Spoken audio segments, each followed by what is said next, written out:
موت و زندگی کس کے ہاتھ میں ہے؟ اللہ تعالیٰ کے ہاتھ میں ہے موت و زندگی۔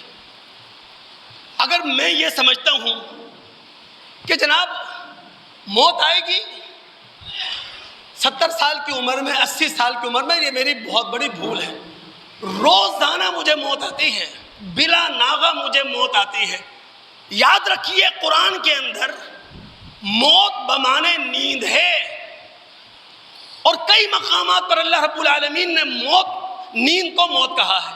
میں صرف ایک آیت کا حوالہ دوں، سورہ زمر مکی سورت ہے، اس کی آیت نمبر 42 اللہ فرماتے ہیں اللہ یتوفی الانفس حین موتها والتی لم تمت فی منامها فیمسک التی قضى علیہا الموت ویرسل الاخری الی اجل مسمی۔ اللہ رب العالمین جس کے بارے میں موت کا فیصلہ کرتا ہے اس کی روح قبض کر لیتا ہے، اور جس کے بارے میں رب العالمین نے موت کا فیصلہ نہیں کیا تو نیند کی حالت میں اس کی روح قبض ہوتی ہے۔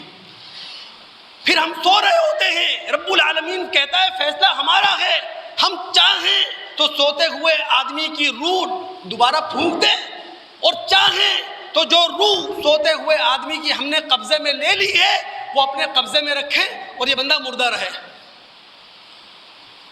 روزانہ بلا ناغہ ہم مشاہدہ کر رہے ہیں موت کا بھی اور زندگی کا بھی۔ یہی تو وجہ ہے دوستو، ہم جب سو کر اٹھتے ہیں کیا دعا پڑھتے ہیں؟ الحمدللہ الذی احیانا بعد ما اماتنا والیہ النشور۔ تمام تعریفیں اس اللہ کے لیے ہیں جس نے موت دینے کے بعد نئی زندگی دی، اور سب نے اللہ رب العالمین کے پاس جانا ہے، سب نے اللہ رب العالمین کے سامنے حاضری لگوانا ہے۔ دوستو یہ موت معمولی معاملہ نہیں ہے، آپ یقین کریں۔ اگر میں اور آپ صحابہ کی تعریف کر رہے ہیں، تابعین کی تعریف کر رہے ہیں، تبع تابعین کی تعریف کر رہے ہیں، اگر میں اور آپ رسول کے زمانے کو یاد کر رہے ہیں، اگر میں اور آپ خلفائے راشدین کے زمانے کو یاد کر رہے ہیں، اگر وہ اعلیٰ تر زمانہ تھا تو وجہ صرف یہ تھی انہوں نے اپنی زندگی کی منصوبہ بندی کی تھی موت رخی۔ موت کو یاد رکھتے ہوئے شاید ہم اپنی زندگی کی منصوبہ بندی موت کو یاد رکھتے ہوئے نہیں کر سکے۔ یہ موت بہت بڑا حادثہ ہے۔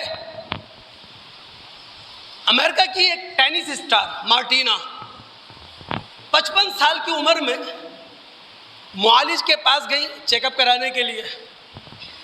معالج نے چیک اپ کیا، چیک اپ کرنے کے بعد ان سے کہا کہ محترمہ آپ کو پھیپھڑوں کا کینسر ہے جو اگلے اسٹیج پر جا چکا ہے۔ مارٹینا نے جب یہ سنا تو اس کے پتہ الفاظ کیا تھے؟ It was my 9/11۔ یہ تو میرے لیے 9/11 جیسا ہے کہ میرے پھیپھڑوں میں کینسر ہے اور اگلے اسٹیج پر جا چکا ہے۔ یاد رکھیے دنیا کی زندگی میں چانسز ہوتے ہیں، ایک کے بعد دوسرا، دوسرے کے بعد تیسرا مل جاتا ہے۔ اگر زندگی میں پہلا چانس ملا، آپ ہار گئے، دوسرے چانس میں بازی جیت سکتے ہیں، لیکن آخرت کے اندر کوئی چانس نہیں ہے۔ جو دنیا سے لپیٹ کر لے گئے، جو دنیا سے سمیٹ کر لے گئے وہی کام آئے گا۔ تو دوستو یہ دنیا ہماری ہے، دنیا کی رنگینی ہماری ہے، اس کی خوشبو ہماری ہے، اس کی ہوائیں ہماری ہیں، اس کا چمن ہمارا ہے، اس کی فضا ہماری ہے، لیکن صرف وہ لیں جو ہمارا اخلاقی حق ہے، جو ہمارا قانونی حق ہے۔